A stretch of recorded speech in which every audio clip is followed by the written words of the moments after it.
എന്താണ് സഹോദരങ്ങളെ ഖബർ? ഖബർ എന്താണ്? പഠിച്ചു വെച്ചോളി. ഖബറിലേക്ക് ഒരു മനുഷ്യനെ കൊണ്ടുപോയി വെക്കുമ്പോ എന്താണ് ആ ഖബറിൽ ആദ്യമായിട്ടുണ്ടാകുന്നത്? അബ്ദുല്ലാഹി ഇബ്നു മസ്ഊദ് റളിയല്ലാഹു തആല അൻഹു അല്ലാഹുവിന്റെ റസൂലിന്റെ അടുക്കൽ കടന്നു വരികയാണ്. ഹബീബായ നബി തങ്ങളോട് ചോദിക്കുകയാണ്, യാ റസൂലല്ലാഹ്, യാ റസൂലല്ലാഹ്, മാ അവ്വലു മാ യൽഖൽ മയ്യിതു ഇദാ ദഖല ഖബറഹു, ഇദാ ദഖല ഖബറഹു. ഹബീബായ റസൂലുള്ളാഹി സ്വല്ലല്ലാഹു അലൈഹി വസല്ലമ തങ്ങളോട് ഇബ്നു മസ്ഊദ് റളിയല്ലാഹു തആല അൻഹു അല്ലാഹുവിന്റെ നബി തങ്ങളോട് ചോദിക്കുകയാണ്, നബിയേ, നബിയേ, ഒരു മനുഷ്യനെ കൊണ്ടുപോയി ഖബറിലേക്ക് വെച്ച് കഴിഞ്ഞാൽ ആദ്യമായി ഖബറിൽ സംഭവിക്കുന്നത്, ഖബറിൽ അവൻ കണ്ടുമുട്ടുന്നത് ആരെയാണ്? ആരെയായിരിക്കും ഖബറിൽ അവൻ കണ്ടുമുട്ടുക? ഒരു സഹാബിയുടെ ചോദ്യമായി. ആരെയാ കണ്ടുമുട്ടുക? നിങ്ങൾ പറയാ.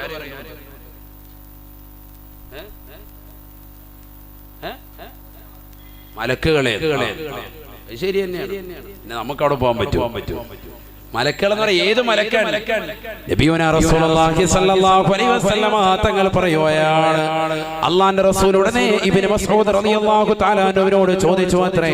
ഇബ്നു മസ്ഊദ് റളിയല്ലാഹു തആല അൻഹുവിനോട് അല്ലാഹുവിന്റെ റസൂൽ പറയുകയാണ്, മാ സഅലനി അൻഹു ഇല്ലാ അൻത ഇബ്നു മസ്ഊദ്.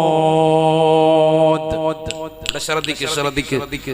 ഖബറിൽ ആദ്യമായി കണ്ടുമുട്ടുന്നത് ആരെയാണ്? നമുക്കൊക്കെ ഒരു മനസ്സിൽ ആശങ്കയാണ്. ഈ സഹോദരങ്ങളെ, അടുത്ത സെക്കൻഡിൽ മരിക്കേണ്ടവരല്ലേ? ഞാൻ ഈ പറയുന്ന വിഷയം നമ്മൾ ഇന്ന് മരിച്ചാൽ നാളെ നമ്മുടെ ഖബറിൽ രാവിലെ കാണാനുള്ളതാണ്. ഞാൻ ഇന്ന് മരിച്ചാൽ നാളെ നേരം വെളുക്കുന്നതിന് മുമ്പ് എന്റെ ജനാസ മറവാടും. തീർച്ചയായും നാളത്തെ വൈകുന്നേരത്തിലേക്ക് എന്റെ ജനാസ വെക്കൂല. തീർച്ചയാണ്. എന്റെ വല്യുപ്പ ശൈഖുനാ തഴവ ഉസ്താദ്, മർഹൂം തഴവ ഉസ്താദ്, അല്ലാഹുവിന്റെ ദറജ ഉയർത്തുമാറാവട്ടെ.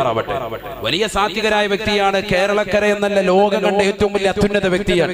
മരണപ്പെട്ടു. 2.5 മണിക്കൂർ സമയം അദ്ദേഹം ജനാസ വെച്ചുള്ളൂ. എന്തിനു വേണ്ടി? അദ്ദേഹം കുഴിച്ച് നേരത്തെ തന്നെ തയ്യാർ ചെയ്തു വെച്ച ആ ഖബറിലെ മണ്ണൊന്ന് നീക്കാൻ വേണ്ടി മാത്രമായിട്ടുള്ള സമയം. ആളെ വിളിച്ചു, അതൊന്ന് മണ്ണൊന്ന് മാറ്റി 2.5 മണിക്കൂർ കൊണ്ട് അടക്കി കഴിഞ്ഞു. മയ്യിത്ത് നിസ്കരിച്ച് അടക്കി കഴിഞ്ഞു. ലോകം കണ്ട ഒരു അത്യുന്നത പണ്ഡിതന്റെ ജനാസ കൊണ്ടുവന്ന് അടക്കിയത് നമ്മുടെ ഈ കരുനാഗപ്പള്ളിയിലെ കൊച്ചു കുറ്റിപ്പുറം, തഴവ കുറ്റിപ്പുറത്തുള്ള ഒരു മഖബറയുടെ കാര്യമാണ് ഞാൻ ഈ ഓർമ്മപ്പെടുത്തുന്നത്. അല്ലാഹു അദ്ദേഹത്തിന്റെ ദറജ ഉയർത്തുമാറാവട്ടെ. ഖബർ അല്ലാഹു സന്തോഷത്തിലാക്കുമാറാവട്ടെ. ചിന്തിച്ചു നോക്ക്. നേരത്തെ തന്നെ ഖബർ ജീവിതത്തിൽ തന്നെ തയ്യാർ ചെയ്തു വെച്ചതാണ്. അതിനുവേണ്ടി ഖബറിന്റെ മുകളിലിടുന്നതാകുന്ന സ്ലാബ്, ആ സ്ലാബ് വാർക്കുന്നതിന് വേണ്ടി തന്നെ അതിനുവേണ്ടിയുള്ള മെറ്റിൽ ഇറക്കിയിട്ട് ഓരോ മെറ്റിലും 11 ഖുൽ ഹുവല്ലാഹു അഹദ് എന്നുള്ള സൂറത്ത് ഓതി മന്ത്രിച്ചിട്ട് മാറ്റിയിട്ടു. എന്തിനു വേണ്ടി? ഖുർആൻ ഓതിയതാകുന്ന സ്ഥലത്തേക്ക് പുഴുക്കൾ വരികയില്ല, ഇഴജന്തുക്കൾ സ്പർശിക്കുകയില്ല എന്നുള്ള പരിശുദ്ധ റസൂലിന്റെ അധ്യാപനം നിർത്തി. ഖബറിന്റെ മേളിൽ സ്ലാബ് ഇടുവല്ലോ, ആ ഇടുന്ന സ്ലാബ് വറക്കുന്നതിന് വേണ്ടി അതിനിറക്കിയതാകുന്ന മെറ്റിലിൽ ഓരോ മെറ്റിലിന്റെ കഷ്ണവും എടുത്തിട്ട് 11 പ്രാവശ്യം സൂറത്തുൽ ഇഖ്ലാസ് ഓതി അതിൽ ഊതി മന്ത്രിച്ച് മാറ്റിയിടുക. എന്നിട്ട് ഭാര്യയോട് പറഞ്ഞു, നിങ്ങളുടെ ഖബർ ഞാൻ വേണമെങ്കിൽ റെഡിയാക്കി തരാം. അദ്ദേഹത്തിന്റെ ഭാര്യയോട്, എന്റെ വല്ലുമ്മയോട് പറഞ്ഞു, നിങ്ങളുടെ ഖബർ ഞാൻ റെഡിയാക്കി തരാം, പക്ഷെ ഇതേപോലെ എന്ത് ചെയ്യണം? ഓരോ മെറ്റിലും എടുത്തിട്ട് 11 ഖുൽ ഹുവല്ലാഹു അഹദ് സൂറത്ത് വീതം ഊതി മാറ്റി. അങ്ങനെ രണ്ടുപേരും അങ്ങനെ ചെയ്തു. അവർക്ക് രണ്ടുപേരുടെയും ഖബറിനുള്ള സ്ലാബ് നേരത്തെ വാർത്ത് തയ്യാർ ചെയ്ത് മരണത്തിന് വേണ്ടി തയ്യാറെടുത്തു. രണ്ടുപേരും മരണപ്പെട്ടു. അല്ലാഹു അവരുടെ ഖബർ സന്തോഷത്തിലാക്കട്ടെ. അതിന്റെ തൊട്ടുചാരെ തന്നെ എന്റെ മാമ ബഹുമാനപ്പെട്ട സഅദുദ്ദീൻ മൗലവി, അല്ലാഹു അദ്ദേഹത്തിന്റെ ദറജ ഉയർത്തി കൊടുക്കുമാറാവട്ടെ. നമ്മൾ മരണപ്പെട്ടു പോയ മുഴുവൻ ഖബർ അല്ലാഹു സന്തോഷത്തിലാക്കട്ടെ. ഈ സമയത്ത് നമ്മൾ അതൊക്കെ ഓർക്കേണ്ടവരാണ്. കാരണം നമ്മൾ പോയി കടക്കേണ്ടതാണ് ഖബർ. പ്രിയമുള്ള സഹോദരങ്ങളെ, ഞാൻ ഓർമ്മപ്പെടുത്തുന്നത് ഹബീബായ റസൂലുള്ളാഹി സ്വല്ലല്ലാഹു അലൈഹി വസല്ലമ തങ്ങളോട് ഇബ്നു മസ്ഊദ് റളിയല്ലാഹു തആല അൻഹു ചോദിക്കുന്നു, ആദ്യമായി ഖബറിൽ അഭിമുഖീകരിക്കേണ്ടത് ആരെയാണ്? മലക്കുകളെയാണെന്ന് നിങ്ങൾ പറഞ്ഞു. മലക്കുകളെയാണ്. പക്ഷേ ഏത് മലക്കാണ് ആദ്യം വരുന്നത്? പലരും കരുതിയിരിക്കുന്നത് ഖബറിൽ വരുന്നത് മുൻകർ നക്കീർ അലൈഹിസ്സലാം മാത്രമാണെന്നാണ്. പക്ഷേ നബിയുനാ റസൂലുള്ളാഹി സ്വല്ലല്ലാഹു അലൈഹി വസല്ലം തങ്ങൾ പറയുന്നു, ആദ്യമായി ഖബറിലേക്ക് വരുന്നത് മുൻകർ നക്കീർ അലൈഹിസ്സലാം അല്ല. ആദ്യമായി ഖബറിലേക്ക് വരുന്നതിനെ കുറിച്ച് നബി തങ്ങൾ പറയുന്നു, ആദ്യമായിട്ട് ആരാണ് വരുന്നത് എന്നോട് ചോദിച്ചതാകുന്നു ഇബ്നു മസ്ഊദേ മാ സഅലനി അൻഹു ഇല്ലാ അൻത ഇബ്നു മസ്ഊദ്. ആ ചോദ്യം എന്നോട് ചോദിച്ചത് നീ മാത്രമാണ്. ആദ്യമായിട്ട് എന്നോട് ചോദിച്ചത് നീ തന്നെയാണ്. അതുകൊണ്ട് ഞാനിതാ പറഞ്ഞു തരുന്നു എന്ന് പറഞ്ഞിട്ട് നബി സല്ലല്ലാഹു അലൈഹി വസല്ലം തങ്ങൾ പറഞ്ഞു കൊടുക്കുക. ഹബീബായ റസൂലുള്ളാഹി സ്വല്ലല്ലാഹു അലൈഹി വസല്ലം തങ്ങൾ ഓർമ്മപ്പെടുത്തുകയാണ് അവ്വലു മാ യൽഖൽ മയ്യിതു ഇദാ ദഖല ഖബറഹു മലകുൻ ഇസ്മുഹു റൗമാൻ. ഹബീബായ റസൂലുള്ളാഹി സ്വല്ലല്ലാഹു അലൈഹി വസല്ലം തങ്ങൾ തന്റെ പ്രിയപ്പെട്ട അനുയായിക്ക് പഠിപ്പിച്ചു കൊടുക്കുകയാണ് ഇബ്നു മസ്ഊദേ ഇബ്നു മസ്ഊദേ. ഈ ഹദീസ് ഇമാമിങ്ങൾ ഫതാവൽ ഹദീസിൽ രേഖപ്പെടുത്തുകയാണ്. ഇബ്നു ഹജറുൽ ഹൈതമി റഹ്മത്തുള്ളാഹി അലൈഹി രേഖപ്പെടുത്തുകയാണ്. അല്ലാഹുവിന്റെ റസൂൽ പറയുകയാണ് അവ്വലു മാ യദ്ഖുലുൽ മയ്യിതു ഇദാ ദഖല ഖബറഹു ഇസ്മുഹു റൗമാൻ. ഒരു മനുഷ്യനെ കൊണ്ടുപോയ ഖബറിൽ വെച്ച് കഴിഞ്ഞാൽ ആദ്യമായി ഖബറിലേക്ക് വരുന്നത് റൗമാൻ എന്ന മലക്കാണെന്ന് ഹബീബുനാ റസൂലുള്ളാഹി സ്വല്ലല്ലാഹു അലൈഹി വസല്ലം. ആദ്യം ആരാ വരിക? റൗമാൻ എന്ന മലക്ക്. ഇതൊക്കെ പഠിച്ചു വെച്ചോ. അല്ലാതെ ഇദ്ദേഹം ഒരാൾ വരുമ്പോഴത്തേക്ക് നിങ്ങളുടെ പേര് മുൻകറാന്നോണം ചോദിക്കാൻ നിൽക്കണ്ട.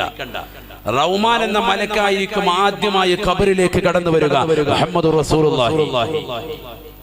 ഹബീബായ റസൂലുള്ളാഹി സ്വല്ലല്ലാഹു അലൈഹി വസല്ലം തങ്ങൾ പറയുകയാണ് വല്ലാത്തൊരു കോലമാണ്, രൂപമാണ്, ഭാവമാ റൗമാൻ എന്ന മലക്കിനെന്ന് ഹബീബുനാ റസൂലുള്ളാഹി.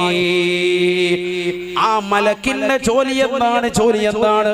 ആ മലക്ക് വന്നുകൊണ്ട് അവനോട് പറയുമത്രേ യാ അബ്ദല്ലാഹ്, അല്ലാഹുവിന്റെ അടിമയെ ഉക്തുബ് അമലക, നിന്റെ അമലിനെ നീ രേഖപ്പെടുത്തണേ.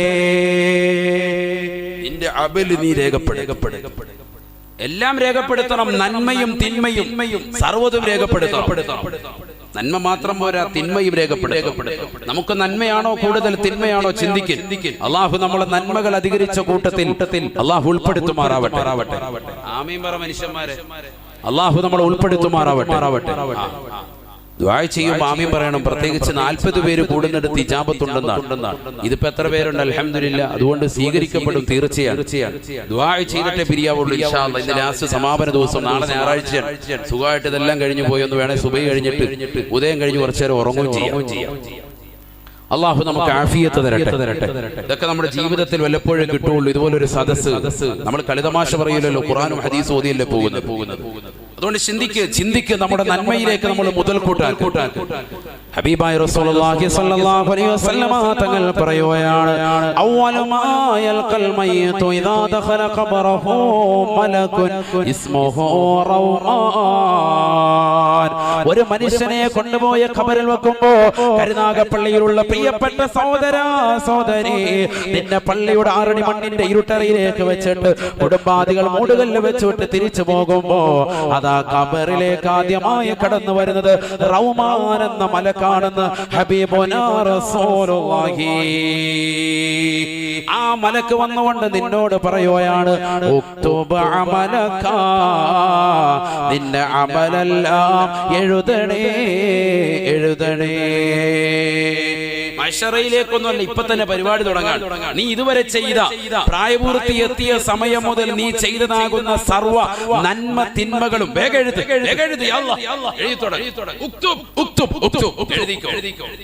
കൽപ്പന ക്രിയയാണ്. വേഗം അബ്ദുല്ലാഹ് അള്ളാന്റെ അടിമയെ വേഗം എഴുതാൻ പറയും. വല്ല പേനയുണ്ട്, കടലാസുണ്ട്, ഒരു സംഭവം ഇല്ല. ഖബറിലല്ലേ ഇരിക്കല്ലേ. ഇപ്പൊ ഇവിടെ വെച്ചാണെങ്കിൽ നമ്മൾ എഴുതാൻ പേപ്പറും പേനയും നിങ്ങളുടെ വാങ്ങി എഴുതാന്ന് പറയാം. ഖബറിനകത്ത് പോയി ഒറ്റയ്ക്ക് കിടക്കാണ്. എവിടെ പേനയും പേപ്പറും ഒന്നുമില്ല. ഖബറിൽ കിടക്കുന്നതാകുന്ന സഹോദര സഹോദരിമാരെ വിളിച്ചു പറയും മാത്രേ യാ മലക്, അല്ലയോ മലക്കേ, യാ മലക് റൗമാൻ, അല്ലയോ റൗമാൻ എന്ന മലക്കേ, മമഈ ദവാതുൻ വലാ ഖിർതാസ്, എന്റെ കയ്യിൽ മഷിക്കുപ്പിയില്ല, എന്റെ കയ്യിൽ കടലാസില്ല, കടലാസില്ല. ഞാൻ എങ്ങനെയാണ് എഴുതുന്നത്? പേനയില്ലല്ലോ, കടലാസില്ലല്ലോ. അപ്പോഴാണ് ആ മലക്ക് വിളിച്ചു പറയുന്നത്, റഹ്മാൻ എന്ന മലക്ക് പറയുകയാണ്, കഫനുക ഖിർതാസുക വയസ്ബഉക ഖലമുക വമിദാദുക റീഖുക. നിന്റെ കഫംപുടയില്ലയോ? 3 തുണി കഫംപുട നിന്റെ പ്രിയപ്പെട്ട മക്കൾ നിനക്ക് വേണ്ടി നൽകിയില്ലയോ? ആകെ കൂടെ നീ ഖബറിലേക്ക് കൊണ്ടുവന്നിരിക്കുന്നത് കഫൻ തുണിയാണ്. 20,000 40,000 കോടിക്കണക്കിന് ലക്ഷക്കണക്കിന് ഡോളർ ദുനിയാവിൽ സമ്പാദിച്ചവനല്ലയോ? കോടിക്കണക്കിന് ധനമുള്ള മനുഷ്യനല്ലയോ? ഇന്ന് ഖബറിലേക്ക് നീ വരുമ്പോ വെറും കയ്യോടെയോ വന്നിരിക്കുന്നത്? കഫൻ തുണിയല്ലാതെ മറ്റൊന്നുമില്ലല്ലോ. കാതിൽ സ്വർണ്ണാഭരണമണിഞ്ഞിരിക്കുന്ന പ്രിയപ്പെട്ട ഉമ്മ, കൈവെള്ളയിലതാ മോതിരമണിഞ്ഞിരിക്കുന്ന പ്രിയപ്പെട്ട സഹോദരി, കൈകാലുകളിൽ സ്വർണ്ണാഭരണങ്ങൾ കൊണ്ട് മൂടിപ്പതച്ചുകൊണ്ട് കല്യാണ ആർഭാടങ്ങൾ കാണിച്ചതാകുന്ന താച്ചേമുക്കിലുള്ള പ്രിയപ്പെട്ട ഉമ്മമാരെ, സഹോദരിമാരെ, ഖബറിലേക്ക് പോകുമ്പോ നിനക്കൊന്നുമില്ല, ഒന്നുമില്ല. 3 തുണി കഫം പുടവ മാത്രമാണ്. ആ കഫം പുടവ മാത്രമാണ്. ആ കഫം പുടവയെ നോക്കിക്കൊണ്ട് മലക്കുൽ മൗത്ത് പറയുകയാണ്, കഫനുക ഖിർതാസുക, കടലാസിദാ നിന്റെ കഫനാണ്. ഇനി നിനക്ക് പേനയില്ല എങ്കിൽ, ഇനി നിനക്ക് മഷിയില്ല എങ്കിൽ, ഇതാ മഷി ഞാൻ നിനക്ക് നൽകാൻ പോയാണ്. വയസ്ബഉക ഖലമുക വമിദാദുക റീഖുക. നിന്റെ വായിലേക്ക് നിന്റെ വിരലെന്നുടനെ നിന്റെ വായിലൂടെ നുരയുണ്ടല്ലോ, പതയുണ്ടല്ലോ, ആ വായിലൂടെ തത്തിക്കളിക്കുന്നതാകുന്ന നുരകളും പതകളുമാണ്. ഉമനീരാണ് നിന്റെ മഷിക്കുപ്പി. നിന്റെ വിരലിന്റെ തുഞ്ചമാണ് പേന. ആ പേനയാകുന്ന നിന്റെ വിരൽ കൊണ്ട് നിന്റെ വായിലൂടെ ഒഴുകി നടക്കുന്ന ഉമനീരിലേക്ക്, മഷിയിലേക്ക് മുക്കിക്കൊണ്ട് കഫൻ പുടയിൽ നീ എഴുതണേ. അല്ലാ അല്ലാ ഫയക്തുബു ഹസനാതി വസയ്യാതിഹി.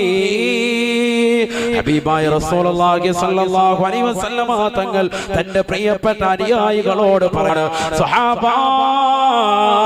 സ്വഹാബത്തെ, സാബത്തെ, ഒരു വല്ലാത്ത രംഗമാണ്, ഭീതിതമായ അന്തരീക്ഷമാണ്. ഒരാൾ പോലും തുണയില്ല. ദുനിയാവിൽ ഒരു പേര് പോലും സ്കൂളിൽ പഠിക്കുന്ന സമയത്ത് ഒരു എസ്സേ എഴുതി തീർക്കാത്ത മനുഷ്യനാണ്.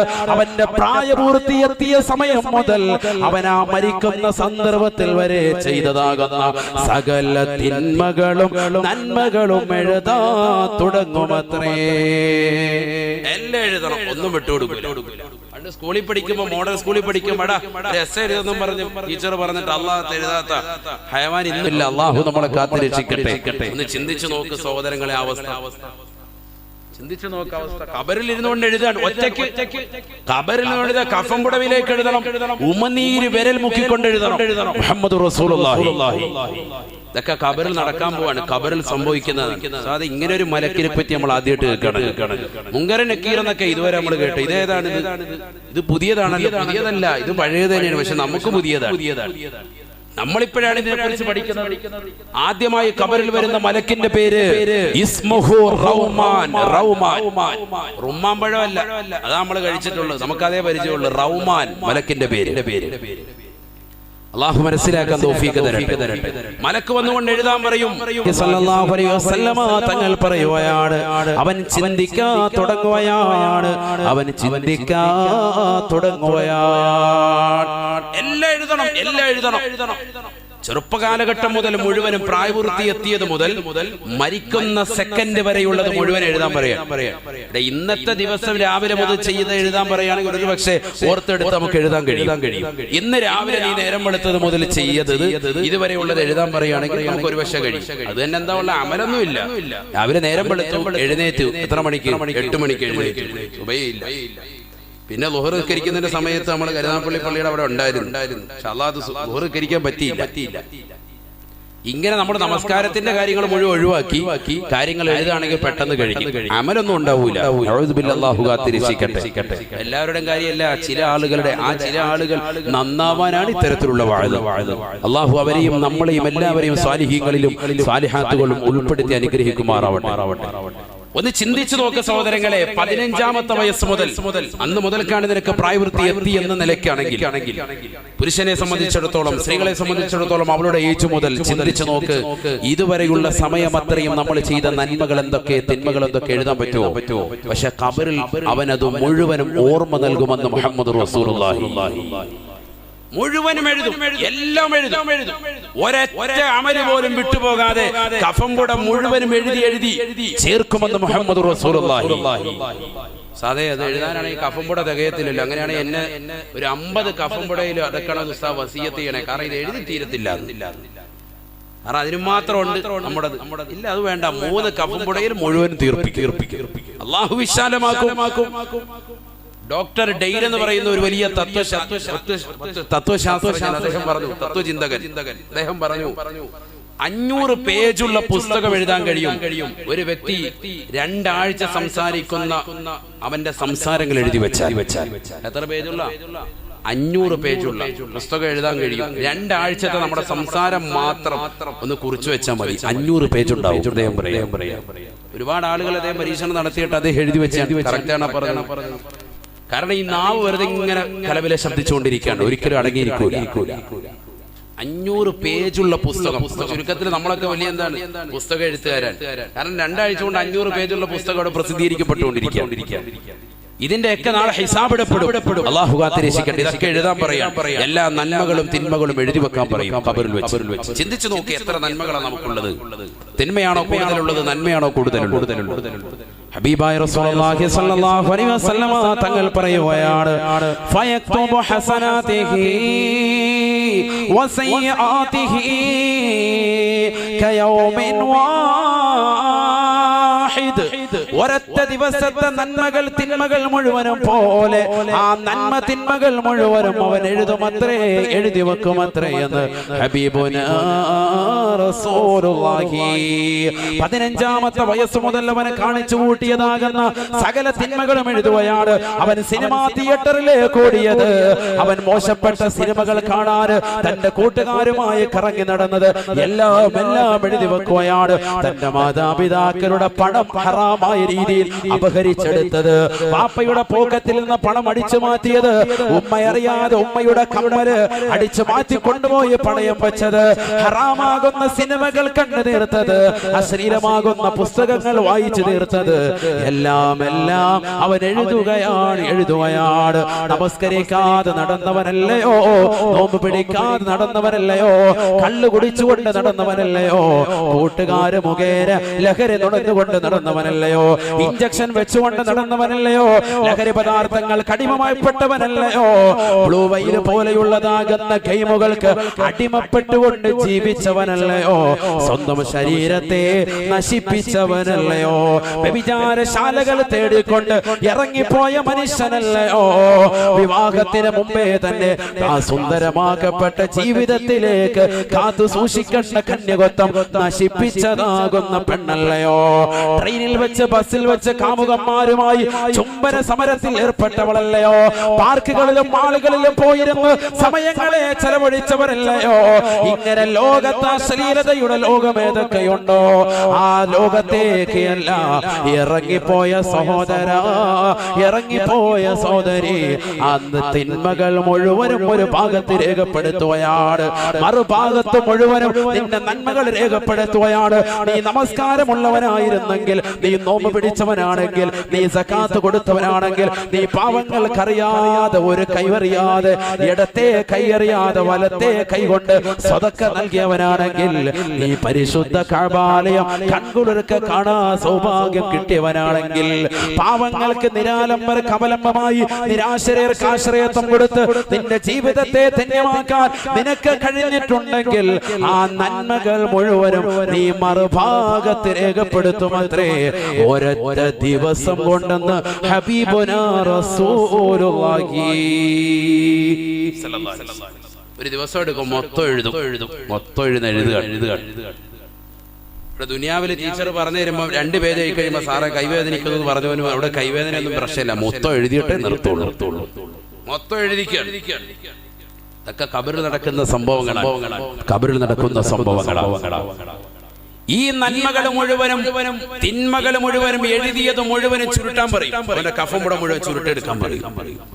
എന്നിട്ട് അവന്റെ തോളിലേക്ക് വെച്ച് കൊടുക്കും. ആര് പറയാ? ഹബീബ് റസൂലുള്ളാഹി. അതാണ് പരിശുദ്ധ ഖുർആൻ പറഞ്ഞത്. ഖുർആൻ നമ്മൾ ഓതണ്ടേ, പഠിക്കണ്ടേ? വകുല്ലു ഇൻസാൻ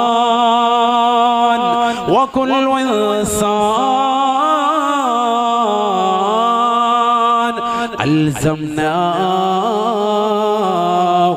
طائره في عنقه ونخرج له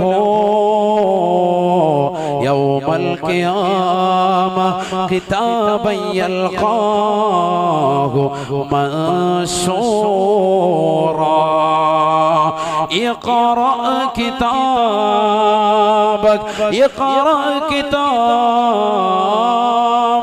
كفى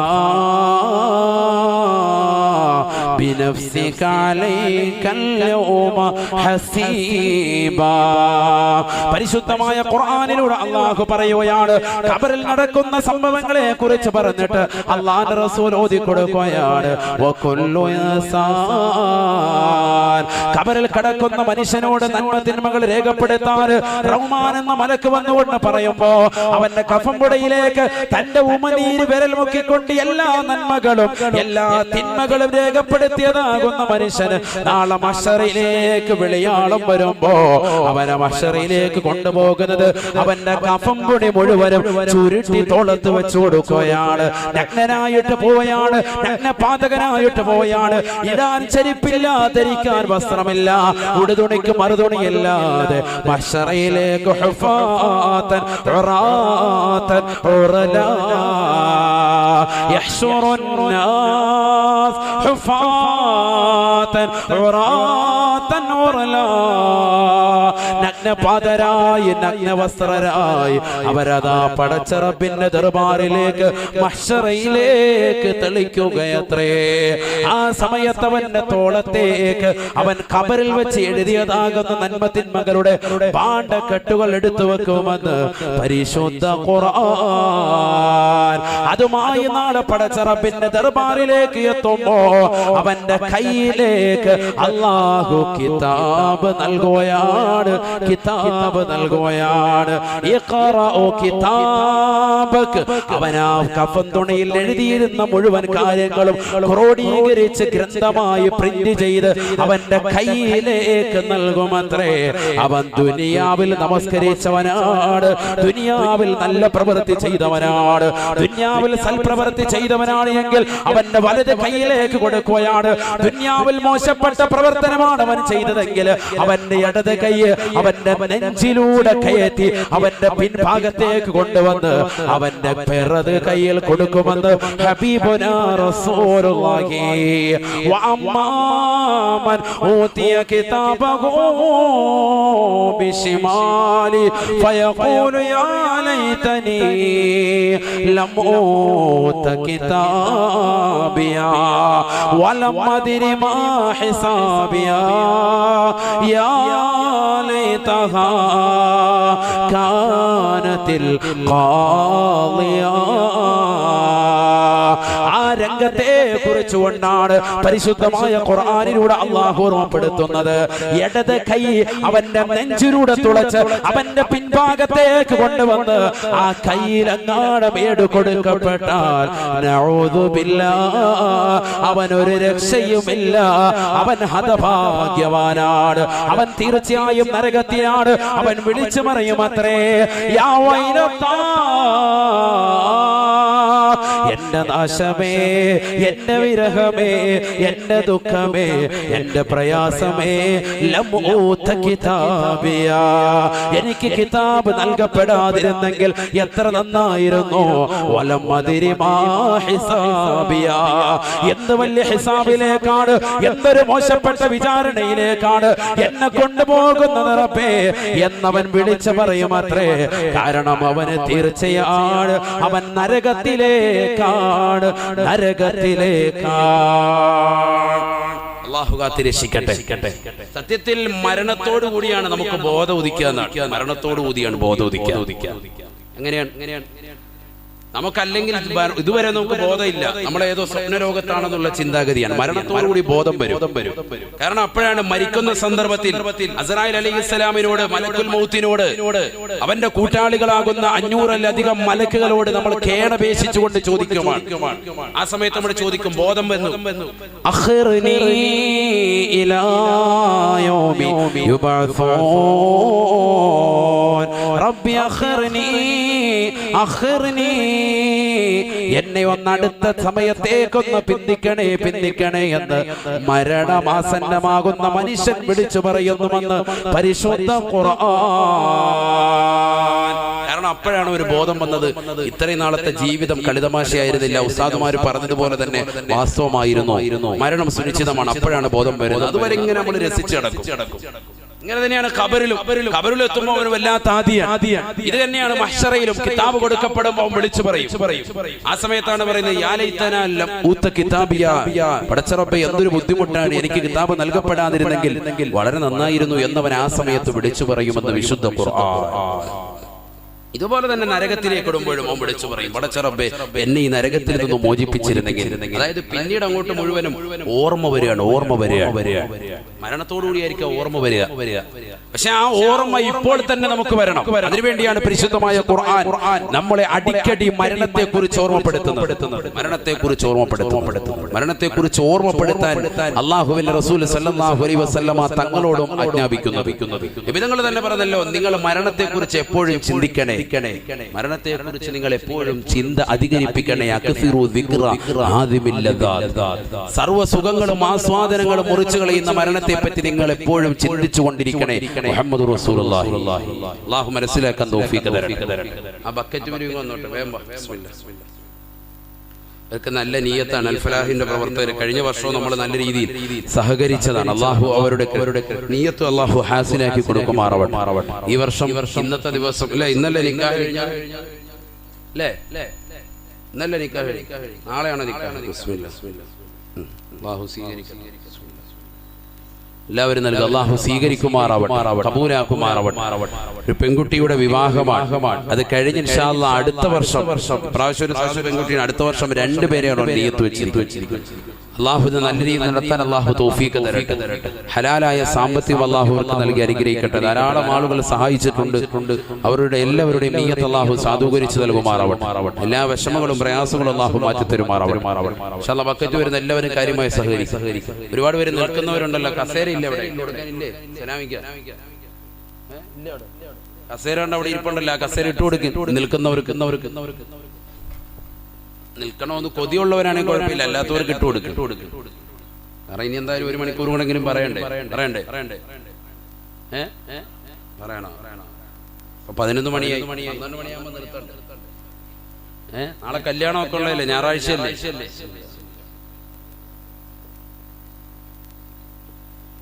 അൽഹംദുലില്ലാഹ്. വേഗമായിട്ട് എല്ലാവരും നല്ല രീതിയിൽ സഹകരിക്കും. അള്ളാഹു നമ്മൾ നൽകുന്ന സ്വതക്ക പരിപൂർണമായി അവന് ഇഷ്ടപ്പെട്ട ദാനമായി കബൂലാക്കുമാറാവട്ടെ. നമ്മുടെ വിഷമങ്ങളും പ്രയാസങ്ങളും ഒക്കെ അള്ളാഹു മാറ്റി തരുമാറാവട്ടെ. ഖൈറും ബറക്കത്തും അള്ളാഹു ഏറ്റി നൽകി അനുഗ്രഹിക്കുമാറാവട്ടെ. നമ്മുടെ മക്കളെയൊക്കെ അള്ളാഹു സ്വാലിഹീങ്ങളിൽ, ആബിദീങ്ങളിൽ, ഹാഫിദീങ്ങളിൽ അള്ളാഹു ഉൾപ്പെടുത്തി അനുഗ്രഹിക്കുമാറാവട്ടെ. പാരത്രിക ലോകത്ത് അള്ളാഹു സന്തോഷം നൽകി അനുഗ്രഹിക്കട്ടെ. വിവാഹം നടക്കുന്ന പ്രിയപ്പെട്ട ദമ്പതികൾക്ക് അല്ലാഹു ഖൈറും ബറക്കത്തും നൽകി അനുഗ്രഹിക്കുമാറാവട്ടെ. അവരുടെ ജീവിതത്തിൽ അല്ലാഹു ബറക്കത്ത് നൽകുമാറാവട്ടെ. ഇൻഷാ അല്ലാഹ് ശ്രദ്ധിക്കുക, കുറച്ചു നേരം കൂടി ശ്രദ്ധിക്കുക. പറഞ്ഞു വന്നിട്ടില്ല, വിഷയത്തിലേക്ക് കടക്കുകയാണ്. എത്രയോ ആയത്തു ഹദീസ് കിടക്കേണ്ടതുമായി ബന്ധപ്പെട്ട്. അപ്പൊ ഖബറിലേക്ക് ഒരു മനുഷ്യനെ വെച്ചാൽ ആദ്യമായിട്ടുണ്ടാകുന്ന സംഭവമാണ് നമ്മൾ ഓർമ്മപ്പെടുത്തുന്നത്. റഹ്മാൻ എന്ന മലക്ക് വന്നിട്ട് നന്മ തിന്മകൾ രേഖപ്പെടുത്താൻ പറയും. ആ നന്മകളും തിന്മകളും അവന്റെ കഫംപുടയിലേക്ക് അവന്റെ ഉമനീര് വിരൽ മുക്കിക്കൊണ്ട് മുഴുവനും രേഖപ്പെടുത്തി അത് മുഴുവനും ചുരുട്ടി അവന്റെ തോളിലേക്ക് വെച്ചുകൊടുത്ത് മഹ്ശറിലേക്ക് തെളിച്ചു വിടുമെന്ന് നബിയുനാ റസൂലുള്ളാഹി. എന്നിട്ട് നാളെ മഹ്ശറിലെത്തുമ്പോൾ അവനോട് പറയും, നിന്റെ കിതാബിനെ നീ വായിക്ക്. ഇന്നത് വായിച്ചാൽ മതി, നിന്റെ കാര്യങ്ങളൊക്കെ ഓക്കെ. നന്മയാണോ കൂടുതൽ അധികരിച്ചത്? രക്ഷപ്പെട്ടു സ്വർഗത്തിലേക്ക്. കയ്യിലേക്ക് ഏട് കൊടുക്കുമ്പോൾ തന്നെ ഏകദേശം കാര്യം തിരിയും. വലത് കയ്യിലാണ് കൊടുക്കുന്നതെങ്കിൽ സ്വർഗത്തിൽ തന്നെയാണ്. അള്ളാഹു കൂട്ടത്തിൽ നമ്മളെ ഉൾപ്പെടുത്തുമാറാവട്ടെ. ഇടത് കയ്യിലാണെങ്കിൽ തീർച്ച നഷ്ടമാണ്, അധഭാഗ്യമായ ഒരു കൂട്ടത്തിലാണ്. അള്ളാഹു നമ്മളെ അക്കൂട്ടത്തിൽ നിന്ന് നമ്മളെയും കൂട്ടുകുടുംബാദികളെയും ബന്ധുമിത്രാദികളെയും അള്ളാഹു കാത്തിരക്ഷിക്കുമാറാവട്ടെ. വളരെ ശ്രദ്ധിക്കേണ്ട ഒരു വിഷയമാണ്, വളരെ ശ്രദ്ധിക്കേണ്ട ഒരു വിഷയമാണ്. ഖബർ ഒരു നിസ്സാര വിഷയമല്ല, ഖബർ ഒരു നിസ്സാര വിഷയമല്ല. ഹബീബായ റസൂലുള്ളാഹി സ്വല്ലല്ലാഹു അലൈഹി വസല്ലമ തങ്ങൾ ഓർമ്മപ്പെടുത്തുകയാണ്, ആ ഖബറിലേക്ക് അവൻ കടന്നു കഴിയുമ്പോ ഖബറിലതാ ഖബർ അവനോട് സംസാരിക്കുമത്രേ. അടുത്ത് നടക്കുന്ന പ്രതിഭാസം ഖബർ അവനോട് സംസാരിക്കും. ഇത് ആദ്യമാണ് എന്നും അതല്ല രണ്ടാമതാണ് എന്നും വ്യത്യസ്ത അഭിപ്രായങ്ങളുണ്ട്. ഒരു മനുഷ്യൻ ഖബറിലേക്ക് ചെല്ലുമ്പോൾ ഖബർ അവനോട് സംസാരിക്കും. അതെങ്ങനെയാ ഉസ്താദേ? അപ്പൊ നമുക്ക് ഈ നാവിന് സംസാരശേഷി ആരാ തന്നത്? അല്ലാഹുവാണ്. ഈ നാവ് പോലെ എത്ര അവയവങ്ങളുണ്ട് നമ്മുടെ കയ്യിലൊക്കെ. കൈ എന്താ സംസാരിക്കാത്തത്? ഈ കൈക്ക് നാളെ പടച്ചറപ്പിന്റെ ദർബാറിൽ എത്തുമ്പോൾ സംസാരിക്കാനുള്ള ശേഷി കൊടുക്കും, അല്ലേ? അല്ലൗമ നഖ്തിമു അലാ അഫ്വാഹിഹിം വതുകല്ലിമുനാ ഐദീഹിം വതശ്ഹദു അർജുലുഹും ബിമാ കാനൂ യക്സിബൂൻ. സൂറത്ത് യാസീനിലില്ലേ? കൈകാലുകളെ അല്ലാഹു സീലി വെക്കും, നാവിനെ അല്ലാഹു സീലി വെക്കും. കൈകാലുകൾക്ക് സംസാരിക്കാനുള്ള ശേഷി അല്ലാഹു ഇട്ടുകൊടുക്കും. അപ്പൊ ഇന്ന് സംസാരിക്കാനുള്ള ഈ നാവിന്റെ ശേഷിയെ നാളെ മഹ്ശറിൽ അല്ലാഹു എടുത്തു കളഞ്ഞിട്ട് കൈക്ക് സംസാരിക്കാനുള്ള ശേഷിയും കാലിന് അതിന് സാക്ഷി നിൽക്കാനുള്ള ശേഷിയും അല്ലാഹുവാണ് നൽകുന്നത്. അതുകൊണ്ട് ഖബർ മണ്ണ് നമ്മളോട് സംസാരിക്കുന്നു എന്നുള്ളതിന് നമ്മളാരും എതിര് പറയേണ്ടതില്ല. അത് നമ്മുടെ അവയവങ്ങൾ കൊണ്ട് തന്നെ വ്യക്തതയാണ്. അല്ലാഹു നമുക്ക് മനസ്സിലാക്കാൻ തൗഫീഖ് നൽകട്ടെ. നബി തങ്ങൾ പറയാ, قال رسول الله صلى الله عليه وسلم إن القبر ليكلم العبد إذا وضع فيه. ഹബീബായ റസൂലുള്ളാഹി സ്വല്ലല്ലാഹു അലൈഹി വസല്ലം തങ്ങൾ പറയുകയാണ്, ഖബറിലേക്ക് ഒരു മനുഷ്യനെ കൊണ്ടുവന്ന് വെച്ച് കഴിഞ്ഞാൽ ആ ഖബർ അവനോട് സംസാരിക്കുമത്രേ. ഖബർ അവനോട് സംസാരിക്കും. ഖബർ അവനോട് സംസാരിക്കും. എന്താ ഖബർ ചോദിക്കുക? മാ ഗറക ബി മാ ഗറക ബി അന ബൈത്തുദ്ദൂദ് വഅന ബൈത്തുൽ വഹ്ശാ വഅന ബൈത്തുൽ ഗുർബാ വഅന ബൈത്തുൽ ദൂദ്.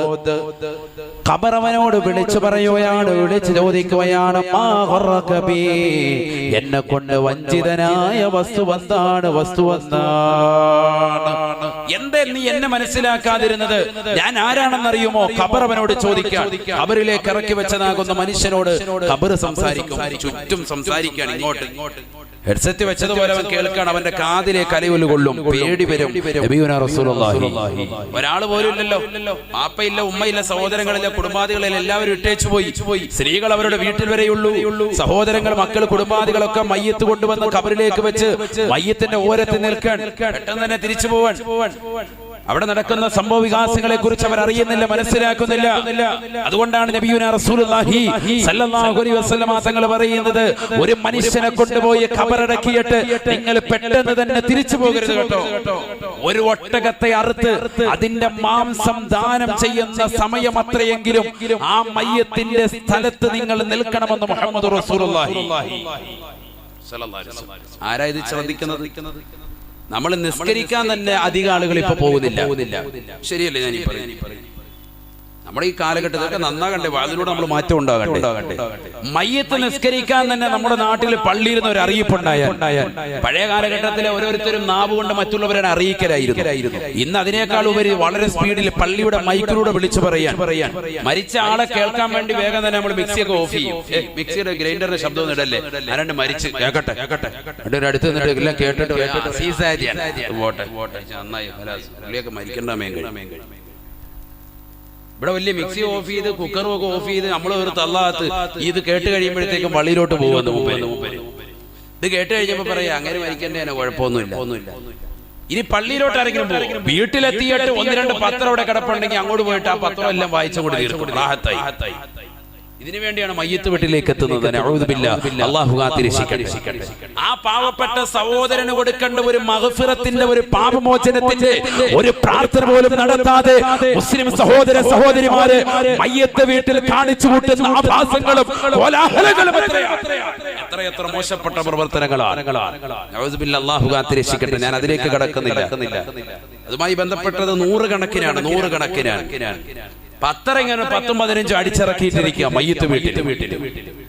ധാരാ ഇത് പഠിപ്പിച്ചത്? ഏത് വാപ്പയാണ് ഇത് പഠിപ്പിച്ചത്? ഏത് ആലിമീങ്ങൾ അതിന് പിന്തുണയുണ്ടോ? ഏതെങ്കിലും സംഘടനകൾ അതിന് പിൻബലമുണ്ടോ? ഇതൊക്കെ ഓരോ നാട്ടിലെ പ്രവർത്തനമായി കൊണ്ടുവന്ന് അത് അംഗീകാരമുള്ളതായിട്ട് പ്രിയപ്പെട്ട സഹോദരങ്ങളുടെ, പ്രിയപ്പെട്ട മുസ്ലിം മക്കളുടെ വീടുകളുടെ അകത്തളങ്ങൾ പോലും ഇത്തരത്തിലെത്തിയില്ലേ? ആരാണ് ഇതിന് ഉത്തരവാദികൾ? സഹോദരങ്ങളെ ചിന്തിക്കും. പത്രം കൊണ്ടുവന്ന് ഇറക്കിയിരിക്കുക. വാപ്പ മരിച്ചോട്ടോടാ 10 പത്രം ഇറക്കിയേക്കുന്നു.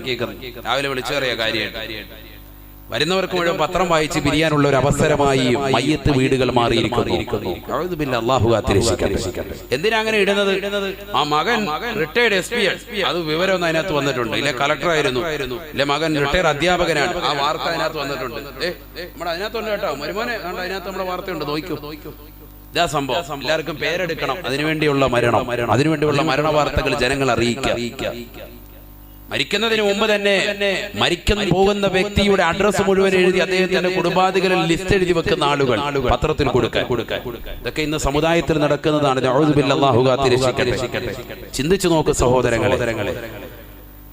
ഖബറിലേക്ക് ഒരു മനുഷ്യനെ കൊണ്ടുപോയി വെക്കുമ്പോ ആ ഖബറിൽ നടക്കുന്ന ഭീമാകാരമാകുന്ന രംഗങ്ങൾ ഓർത്തൊന്ന് കണ്ണീർ പൊഴിക്കാൻ, ഒന്ന് പൊട്ടിക്കരയാൻ, ഒരു സാലിഹാകുന്ന മയ്യിത്തായിട്ട് എനിക്കൊന്ന് മാറണമെന്ന് ചിന്തിക്കാൻ. എന്റെ പ്രിയപ്പെട്ട ഉമ്മ മരണപ്പെട്ടു പോയി. ആ ഉമ്മയോടൊപ്പം നാളെ പള്ളിക്കാട്ടിൽ 6 മണ്ണിന്റെ ഇരുട്ടറയിൽ ഞാനും പോയി കിടക്കേണ്ടതാണെന്നുള്ള ചിന്തയോടുകൂടി ഉമ്മയ്ക്ക് വേണ്ടി പരിശുദ്ധമാക്കപ്പെട്ട ഖുർആൻ ഓതി ഹത്മ ചെയ്തുകൊണ്ട് ഹദിയാക്കാൻ ഇന്ന് സാലിഹ്യങ്ങളാകുന്ന മക്കളില്ലാതെ പോകുന്ന കാലഘട്ടം. അഊദു ബില്ലാഹി, അല്ലാഹു നമ്മളെ കാത്തിരക്ഷിക്കട്ടെ. എവിടെ എത്തിയിരിക്കുന്നു സഹോദരങ്ങളെ? ആ ഖബറിലേക്ക് ചെല്ലുമ്പോൾ അവസ്ഥയാണ് പറയുന്നത്. ഖബർ വിളിച്ചു ചോദിക്കുക, ഖബർ സംസാരിക്കും. അന ബൈത്തുൽ വഅന ബൈത്തുൽ വഹ്ശാ വഅന ബൈത്തുൽ ഗുർബാ. ഞാനതാ പുഴുക്കളുടെ വീടാണ്, ഏകാന്തതയുടെ ഭവനമാണ്, ഒറ്റപ്പെടലിൻ്റെതാകുന്ന ദിവസമാണ്, ഒറ്റപ്പെടലിൻ്റെതാകുന്ന കുടിലാണ്, വീടാണ്. എന്നെ കുറിച്ച് നീ എന്താണ് കരുതിയത്? എന്നെ കുറിച്ച് നീ എന്താണ് വിചാരിച്ചത്? നീ എന്താണ് എന്നെ കുറിച്ച് മനസ്സിലാക്കിയത്? ഞാൻ പുഴുക്കളുടെ വീടാണ്, വഅന ബൈത്തുൽ വഹ്ശാ, ഞാൻ ഒറ്റപ്പെടൽ വീടാണ്, വഅന ബൈത്തുൽ ഗുർബാ, ഒരാള് പോലും തുണയില്ലാത്തതാകുന്ന ഒറ്റയ്ക്ക് കഴിയേണ്ട ഭവനമാണ്. അതുകൊണ്ടല്ലേ ഉസ്മാൻ ഇബ്നു അഫ്ഫാൻ റളിയല്ലാഹു തആല അൻഹു ഖബറെന്ന് കേൾക്കുമ്പോൾ പൊട്ടിക്കരയുന്നത്? ഉസ്മാൻ ഇബ്നു അഫ്ഫാൻ തങ്ങളോട് ചോദിക്കപ്പെട്ടു പോയി, മായുബകീക യാ ഉസ്മാൻ, എന്തിനാണ് ഉസ്മാനെ നിങ്ങൾ ഖബർ കാണുമ്പോൾ കരയുന്നത്, ഖബർ കേൾക്കുമ്പോൾ കരയുന്നത്? ഉസ്മാൻ ഇബ്നു അഫ്ഫാൻ റളിയല്ലാഹു തആല അൻഹു പറയുകയാണ്, ഇന്നഹു അവ്വലു മൻസിലിൻ മിൻ മനാസിലിൽ ആഖിറ. ഞാൻ ഖബർ കേൾക്കുമ്പോൾ, ഖബർ കാണുമ്പോൾ കരയാനുള്ള കാരണം അത് മറ്റൊന്നുമല്ല സാബത്തെ. ഖബർ എന്ന് പറയുന്നത് ആഖിറത്തിലേക്കുള്ള ആദ്യത്തെ ഭവനമാണ്. ഫഇൻ തൻജു മിൻഹാ തൻജു മിൻ ദി അളീമതി വഇല്ലാ ഫഇന്നി ലാ അഖാലുക നാജിയാ. ഉസ്മാൻ ഇബ്നു അഫ്ഫാൻ റളിയല്ലാഹു തആല അൻഹു ഖബറിന്റെ സമീപത്ത് എത്തിയിട്ട് പൊട്ടിക്കരഞ്ഞുകൊണ്ട് ഖബറാളികളോട് വിളിച്ചു പറയുമായിരുന്നു അത്രേ. അദ്ദേഹം വിളിച്ചു പറയുമായിരുന്നു അത്രേ, ഫഇൻ തൻജു മിൻഹാ തൻജു മിൻ ദി അളീമതി വഇല്ലാ ഫഇന്നി ലാ അഖാലുക നാജിയാ. അല്ലയോ പ്രിയപ്പെട്ട സഹോദരാ, ഖബറിൽ കിടക്കുന്ന സഹോദരി, ഈ ഖബറിൽ നിന്ന് നീ രക്ഷപ്പെട്ടു കഴിഞ്ഞാൽ നീ എല്ലാ പ്രശ്നങ്ങളിൽ നിന്നും, എല്ലാ പ്രയാസങ്ങളിൽ നിന്നും നീ രക്ഷപ്പെട്ടവനാണ്. ഈ ഖബറിൽ നിന്ന് നീ രക്ഷ പ്രാപിച്ചില്ല എങ്കിൽ നിന്നെ ഒരിക്കലും രക്ഷപ്പെട്ടവനായി ഞാൻ വിചാരിക്കുകയില്ല. ഈ ഖബറിൽ നീ രക്ഷപ്പെട്ടാൽ നീ മഹ്ശറിൽ രക്ഷപ്പെട്ടവനാണ്. ഈ ഖബറിൽ നീ രക്ഷപ്പെട്ടാൽ സിറാത്തിൽ രക്ഷപ്പെട്ടവനാണ്. ഈ ഖബറിൽ നീ രക്ഷപ്പെട്ടാൽ നാളെ മീസാൻ എന്ന ത്രാസിൽ നന്മ തിന്മകൾ തൂക്കുന്ന സമയത്തും രക്ഷപ്പെട്ടവനാണ്. വഇല്ലാ ഫഇന്നീ ലഅഖാലുക നാജിയാ. ഇല്ല ഇല്ല, നീ ഖബറിൽ നിന്ന് രക്ഷപ്പെട്ടില്ല എങ്കിൽ ഖബറിന്റെ ഇടുക്കത്തിൽ നിന്ന്, അതിന്റെ ഞെരുക്കത്തിൽ നിന്ന്, അതിന്റെ പ്രയാസത്തിൽ നിന്ന്, അതിന്റെ നൊമ്പരത്തിൽ നിന്ന്, അതിന്റെ വിഷമത്തിൽ നിന്ന്, അതിന്റെ ദുഃഖത്തിൽ നിന്ന്, അതിന്റെ വിരഹത്തിൽ നിന്ന്, അതിന്റെ ചോദ്യോത്തരങ്ങളിൽ നിന്ന് നീ രക്ഷപ്പെട്ടില്ല എങ്കിൽ ഫഇന്നീ ലഅഖാലുക നാജിയാ, നിന്നെ ഒരിക്കലും രക്ഷപ്പെട്ടവനായി ഞാൻ വിചാരിക്കുകയില്ല. ബഹുമാനപ്പെട്ട ഉസ്മാൻ ബിൻ അഫ്ഫാൻ റളിയല്ലാഹു അൻഹു മഹാനവറുകൾ ഖബറിന്റെ അടുക്കൽ എത്തിയിട്ട് ഇത് പാടുമായിരുന്നു. ഖബറെന്നു കേട്ടാൽ തൽക്ഷണം നേടേണ്ടതാ, കണ്ടാലുടൻ വാ വിട്ടു നീ കരയേണ്ടതാ. മേടയ്ക്ക് പകരം മാളമാ സുബ്ഹാന, മേടയ്ക്ക് പകരം മാളമാ സുബ്ഹാന, റബ്ബി അതിൽ കിടക്കേണ്ടതാണ് സമാന. തഴവ ഉസ്താദ് അല്ലാഹു അടുത്ത ദറജ ഉയർത്തുമാറാവട്ടെ. ഈ അൽമവാഹിബുൽ ജലിയ വീട്ടിലുള്ളവരെന്ന് കൈവക്കിക്കേ, ഒന്ന് കൈവക്കിക്കേ. അൽഹംദുലില്ലാഹ്, അൽഹംദുലില്ലാഹ്. അല്ലാഹു കബൂലാക്കട്ടെ, സ്വീകരിക്കട്ടെ. അതൊക്കെ എല്ലാ വീട്ടിലും വേണ്ടതാണ്. മലബാർ ദേശത്ത് നിന്ന് അവരടുത്ത് നിന്ന് കൈവക്കാൻ പറഞ്ഞിട്ട് മുഴുവൻ ആളുകളും, ഒരാൾ പോലും ഇല്ല, വെറുതെ അല്ല, അവരൊക്കെ മുഴുവൻ ആളുകളെ വീട്ടിലോട്ട്. അതിൽ ഒന്ന് രണ്ട് ആളുകൾ ദുആ ചെയ്യുന്ന സന്ദർഭത്തിൽ അവര് പേപ്പറിൽ എഴുതി എന്നോട് പറഞ്ഞു, ഉസ്താദേ എന്റെ ഉമ്മാക്കും എന്റെ വാപ്പാക്കും ഒക്കെ ഖാസായി സ്വന്തമായിട്ടതുണ്ടായിരുന്നു. ഖുർആൻ പോലെ അവരൊരു നിധിയായി കാത്തു സൂക്ഷിച്ചിരുന്നു അൽ മവാഹിബുൽ ജലിയ. കരുനാഗപ്പള്ളിക്കാരുടെ ദേശത്ത് നമുക്ക് നിർബന്ധമായിട്ടും വേണ്ട ഒരു സാധനമാണ്. ഞാനതിന്റെ ഹോൾസെയിൽ കച്ചവടക്കാരനൊന്നും അല്ല, എനിക്കതുമായി ബന്ധവുമില്ല. വല്യുപ്പ അത് രചിച്ചതാണ്, അതാണ് എന്റെ ഏറ്റവും വലിയ ബന്ധം. പക്ഷെ ലോകത്തുള്ള മുഴുവൻ ആലിമീങ്ങളും അത് ഏറ്റെടുത്തു പോയി, സാധാരണക്കാരും അത് ഏറ്റെടുത്തിട്ടുണ്ട്. ഒരുപാട് ഉമ്മമാരുടെ ഹൃദയത്തിൽ അത് വലിയ പാഠമാണ്. ഇന്നും ഈ രണ്ട് ഈരടികൾ കേൾക്കാത്ത ഒരു വീടുമില്ല എന്നർത്ഥം. ഇത് പറയാത്ത ഒരു കരുനാഗപ്പള്ളിക്കാരനുമില്ല. ഇതറിയാത്തവരില്ല, എല്ലാവർക്കും മനപ്പാടമാണ്. ഇല്ല, മനപ്പാടമില്ലേ? ഒന്ന് പാടിക്കുക എല്ലാവരും. ഖബറെന്നു കേട്ടാൽ തൽക്ഷണം നേടേണ്ടതാ, കണ്ടാലുടൻ വാ വിട്ടു നീ കരയേണ്ടതാ. എത്ര അർത്ഥമാണ് സഹോദരങ്ങളെ, അത് കേട്ടാലാണ് കരയാത്തത്. അതെന്തൊരർത്ഥമാണ് സത്യത്തിൽ. ആ കാവ്യശകലത്തിലൂടെ കൊണ്ടെത്തിക്കുന്നത് അങ്ങോട്ട് മരണത്തിലേക്കാണ്, ഖബറിലേക്കാണ്. അല്ലാഹു അടുത്ത ദറജ ഉയർത്തുമാറാവട്ടെ. എത്ര ആലിമീങ്ങൾ, വലിയ വലിയ സാത്വികരാകുന്ന ഉലമാക്കൾ പോലും വടക്കൻ ജില്ലയിൽ പ്രഭാഷണത്തിന് പോകുമ്പോൾ ആ ആലിമീങ്ങൾ പോലും അവർ പറഞ്ഞിട്ടുണ്ട് എത്ര വലിയ കാവ്യമാണ് തഴവ തീർത്തിട്ടുള്ളത്.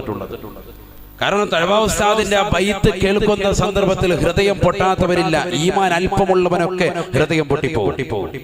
കാരണം ഇന്ന് ദുനിയാവിൽ ആർഭാടകരമാകുന്ന ജീവിതം നയിക്കുന്ന നമ്മൾ ഖബറിൽ പോയി കിടക്കാനുള്ളവരാണ്. മേടയ്ക്ക് പകരം മാളമാ സുബ്ഹാന, റബ്ബി അതിൽ കിടക്കേണ്ടതാണ് സമാന. ഇന്ന് വലിയ മണിമാളികകൾ, മേടകൾ വെച്ച് ഉല്ലസിക്കുന്നവർ, ഇന്ന് ഏറ്റവും കുറഞ്ഞത് 2 ബെഡ്റൂമെങ്കിലും എല്ലാ വീട്ടിലും വേണ്ട, ഒരു റൂമെങ്കിലും ഉണ്ട്. സുഖമായ രീതിയിൽ ഫാൻ സൗകര്യമുണ്ട്, എയർ കണ്ടീഷൻ റൂമിലാണ് നമ്മൾ കിടക്കുന്നത്. ഒന്ന് മണ്ണിനടിയിൽ പോയി കിടക്കേണ്ട ഒരു അവസ്ഥ ചിന്തിച്ചു നോക്ക്. വേണ്ട, ഇന്ന് നമ്മൾ ഖബറിൽ കിടക്കല്ല, വെറുതെ ഒന്ന് അഭിനയിക്കാനെങ്കിലും ഒരു 10 മിനിറ്റ് 6 അടി മണ്ണിൽ കിടക്കുവോ? 6 അടിയൊന്നും ഇല്ല, അത് പറച്ചിലേ ഉള്ളൂ. ഇപ്പൊ 4.5 അടിയുള്ളൂ. 4.5 അടിയാണ് ഖബർ. ആ 4.5 അടി മണ്ണ് കബർ കുഴിച്ചിട്ട് അതിലൊരു 10 മിനിറ്റ് ഒന്ന് കടക്കാൻ, പകൽ വെളിച്ചത്തിൽ കടക്കാൻ പോലും നമ്മൾ തയ്യാറാവൂല. കാരണം എന്താ? നമുക്ക് അത്രത്തോളം ഈർഷ്യയാണ്, ബുദ്ധിമുട്ടാണ്, പ്രയാസമാണ്. അപ്പം ചിന്തിച്ചു നോക്കാം, കബറിൽ പോയി നമ്മൾ ഒറ്റയ്ക്ക് കിടക്കണ്ടേ? എന്താ ചിന്തിക്കാത്തത് സഹോദര? എന്താ ചിന്തിക്കാത്തത്? നമ്മൾ എന്താ ചെയ്തിട്ടുള്ളത്? നന്മ അതൊരു മാളമല്ലേ, ഖബറല്ലേ, ഒരു കൂരിരുട്ടല്ലേ, ഇരുട്ടല്ലേ. 10 മിനിറ്റ് ഒരു കരണ്ട് പോയി കഴിഞ്ഞാൽ നമ്മൾ ഉടനെ ആൾക്കാരെ വീട്ടിലോട്ട് നോക്കും. കരണ്ട് പോയി, അവിടെയും പോയിട്ടുണ്ടെങ്കിൽ അൽഹംദുലില്ലാഹ് റാഹത്താണ്, കുഴപ്പമില്ല. അങ്ങനെയാണ് നമ്മുടെ ഒരു ശൈലി, കേരളീയ ശൈലി. അങ്ങനെയാണ്. കരണ്ട് പോയ ഉടനെ മക്കളോട് ഒരു മക്കളുടെ അപ്പുറത്ത് പോയിട്ടുണ്ടോ എന്ന് അപ്പം പറയും, ഉമ്മ അപ്പുറത്ത് പോയിട്ടുണ്ടെന്ന് പറയുകയാണെങ്കിൽ റാഹത്ത്, അൽഹംദുലില്ലാഹ്, കുഴപ്പമില്ല. പിന്നെ 5 ദിവസം കരണ്ട് ഇല്ലേലും കുഴപ്പമില്ല. അങ്ങനെ അപ്പുറത്തുണ്ടെന്ന് പറഞ്ഞ അള്ളാഹ് പടച്ചവനെ നമ്മുടെ വീട്ടിൽ എന്ത് പറ്റിയടാ, കരണ്ട് ബില്ല് അടച്ചില്ലടാ മോനെ എന്ന് വെച്ച് ബഹളോ. അത് പൊതുവെ നമ്മുടെ ഒരു ശൈലി. ഖബറിനകത്തേക്ക് വരുമ്പോ ഇരുട്ടാണ്. ആ ഖബറിൽ എന്താണ് നമ്മൾ വെളിച്ചമായി കൊണ്ടുപോയിട്ടുള്ളത്? ബഹുമാനപ്പെട്ട അബൂദർ അൽ-ഗിഫാരി റളിയല്ലാഹു തആല അൻഹു ഹബീബായ റസൂലുള്ളാഹി സ്വല്ലല്ലാഹു അലൈഹി വസല്ലമ തങ്ങളോട് ചോദിക്കുകയാണ്, യാ റസൂലല്ലാഹ് ഔസിനി, അല്ലാഹുവിന്റെ റസൂലേ എനിക്കൊന്ന് ഉപദേശം നൽകണേ, എനിക്കൊരു വസിയത്ത് നൽകണേ എന്ന് ലോകത്തിന്റെ നായകനോട് ബഹുമാനപ്പെട്ട അബൂദർ അൽ-ഗിഫാരി തങ്ങൾ ചോദിക്കുമ്പോ ഹബീബായ നബി തങ്ങൾ പറയുകയാണ്,